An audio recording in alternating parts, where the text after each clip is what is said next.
Hey birdies, it's Star here, social media editor, natural hair enthusiast, mixed girl, and now the host of Crowned, a series where we talk all about the history and significance of black hair.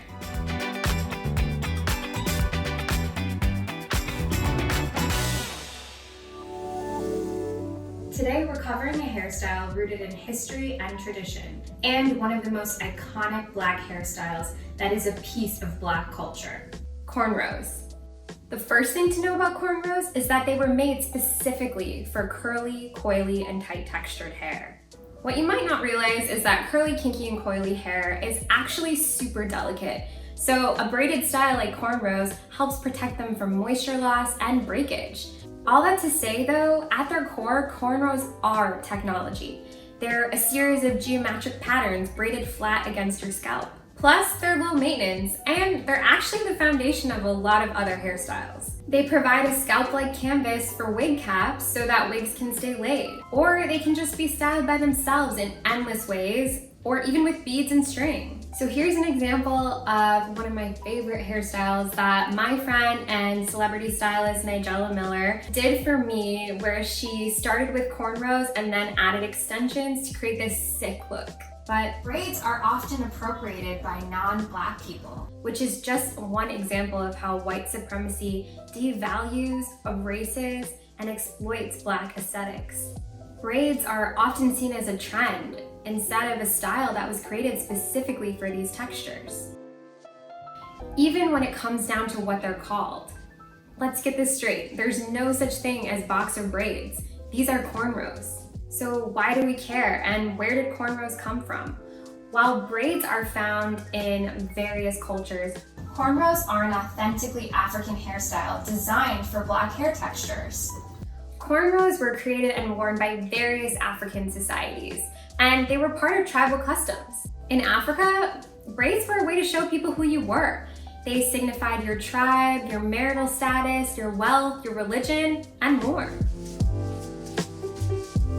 And during enslavement, Europeans cut black people's hair as a way to dehumanize us and alienate us from our relatives. Let's talk about the Middle Passage. This was the harsh journey where Africans were taken from their homes and shipped to North America, and then were forced into enslavement. And then during enslavement, they were a practical way to wear our hair during long, labored hours.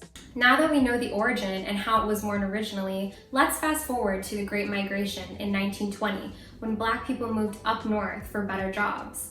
Even though black people were gaining economic power, they were also being pressured to conform to Eurocentric beauty standards. In order to mimic the majority, we tried all kinds of things to straighten our hair, but that's a whole other episode. Anyways, around the 1960s, braids finally regained popularity. This is also when we felt empowered to embrace our natural hair on the whole, and that's thanks partly to the Black Power and Black is Beautiful movements.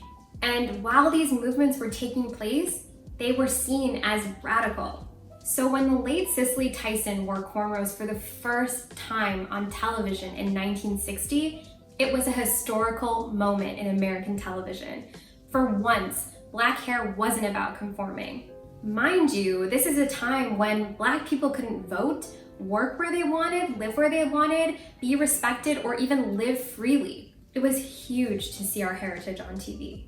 Even today, black people are stifled from wearing styles created specifically for our textures. For example, Serena Williams and Allen Iverson have had to stand up for the ability to wear cornrows on the court. And anyone with natural hair knows that you worry about the comments you're gonna get when you go into the workplace with natural hair and how you might feel pressured to conform.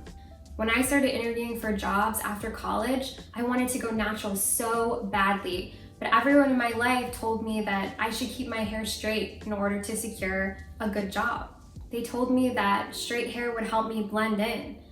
And unfortunately, they were right. But at that point, I didn't know anything other than conforming. It was so normalized for me. What I didn't realize is that so many black women before me had faced discrimination just for wearing cornrows to work. Like in 1980, when American Airlines demanded that Renee Rogers no longer wear cornrows to work. And in 1987, when Pamela Walker was fired for wearing cornrows to her job at the Chicago Regency Hyatt. and even in 2009, when a teacher cut a child's braids during class.